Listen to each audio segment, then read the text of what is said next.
warahmatullahi wabarakatuh.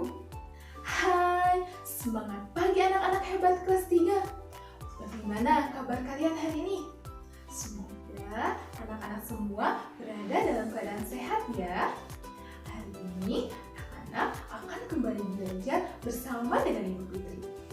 Hari ini kita akan mempelajari mengenai sumber energi. Ayo anak-anak, disimak ya pembelajaran hari ini. Sumber energi. Anak-anak, ada yang tahu apa itu energi? Energi adalah kemampuan melakukan kerja. Jadi, segala sesuatu dapat melakukan kegiatan atau usaha jika memiliki energi. Nah, sesuatu yang menghasilkan energi itu disebut sebagai sumber energi. Nah, contohnya adalah makanan, listrik, matahari, air, angin, terus ada juga yang dari minyak bumi, gas, dan juga batu baterai. Itu adalah contoh-contoh dari sumber energi di sekitar kita. Matahari adalah sumber dari segala sumber energi. Setiap hari, matahari memancarkan cahaya dan panas. Cahaya matahari menjadikan bumi terang. Dengan panas matahari, bumi tidak lembab. Panas matahari dimanfaatkan setiap hari. Energi panas matahari dapat mengubah keadaan benda. Misalnya, baju yang awalnya basah bisa menjadi kering. Panas matahari juga membantu petani. Contohnya ketika mengeringkan gabah. Gabah yang sudah kering baru bisa dijual ke pasar. Nah, selain itu, cahaya matahari juga membantu tumbuhan dalam pembentukan makanannya sendiri. Nah, proses pembuatan makanan sendiri pada tumbuhan disebut sebagai fotosintesis. Makanan yang dihasilkan dari proses fotosintesis pada tumbuhan dapat digunakan sebagai sumber energi bagi manusia. Nah, sumber energi ini dapat digunakan untuk melakukan berbagai aktivitas. Misalnya, bergerak, berjalan, membaca, dan lain sebagainya. Selain membantu proses fotosintesis pada tumbuhan, energi matahari juga bisa menjadi sumber energi listrik. Nah, bagaimana caranya? Caranya yaitu dengan membuat pembangkit listrik tenaga surya.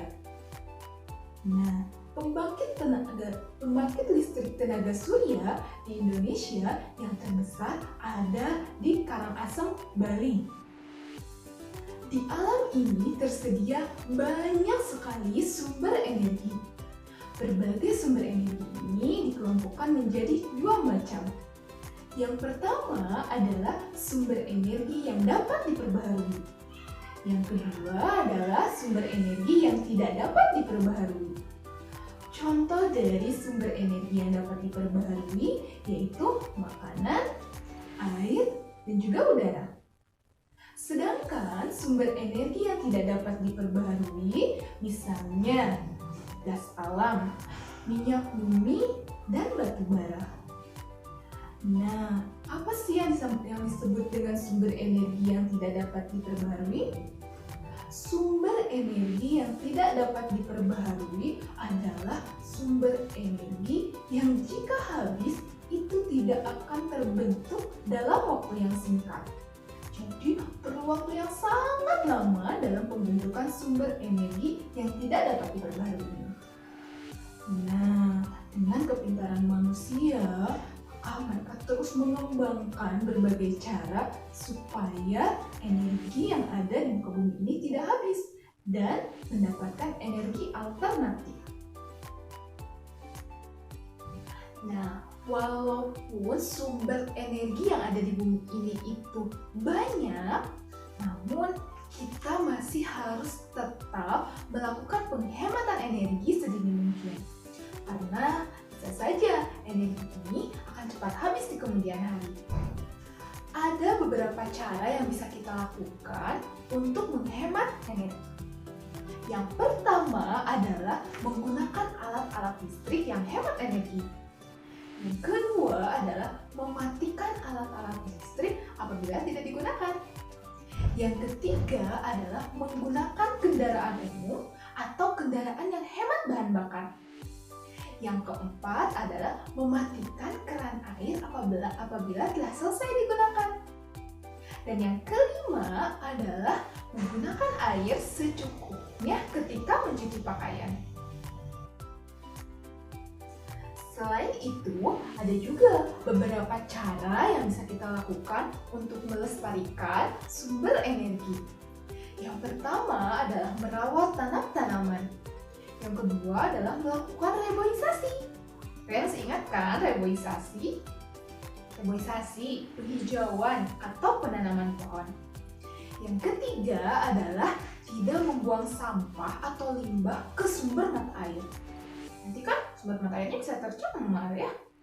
Dan yang keempat adalah menggunakan air secukupnya.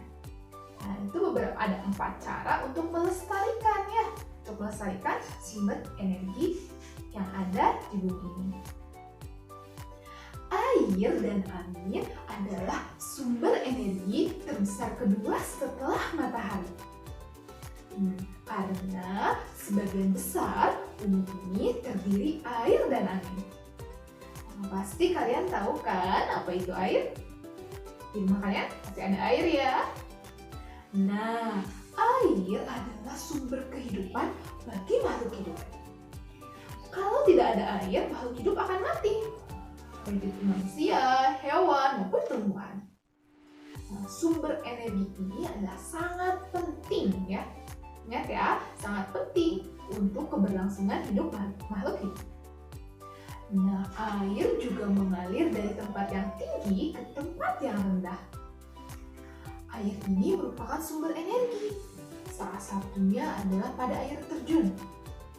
Ya, dan air juga bisa diubah menjadi energi listrik dengan dibuatnya PLTA atau pembangkit listrik tenaga air. Angin atau bayu adalah udara yang bergerak. Angin menyimpan energi, sehingga angin termasuk salah satu sumber energi. Manusia telah memanfaatkan angin sejak zaman dahulu. Misalnya, untuk menggerakkan layar pada perahu layar. Kedua, untuk menerbangkan layang-layang. Yang ketiga adalah untuk menggerakkan kincir angin. Nah, sekarang angin juga dimanfaatkan sebagai pembangkit listrik tenaga angin atau tenaga bayu. Nah, namun sayangnya ini hanya dikembangkan di negara-negara tertentu saja. Tapi di Indonesia juga sudah ada beberapa daerah yang mengembangkan tenaga listrik dari angin ini. Salah satunya ada PLTB atau pembangkit listrik tenaga bayu di Sidrap, Sulawesi Selatan. Energi minyak bumi. Sebagian besar bahan bakar untuk kendaraan dan berbagai jenis mesin itu berasal dari minyak bumi.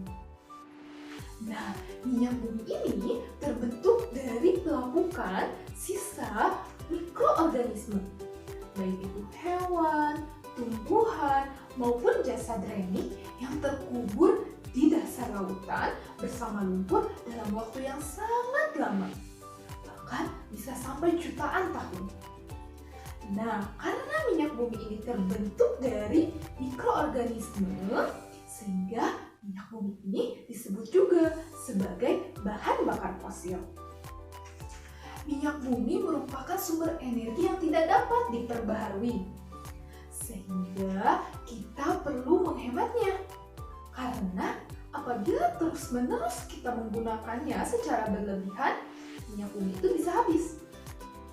Nah, ada 3 cara supaya kita bisa menghemat sumber energi yang berasal dari minyak bumi.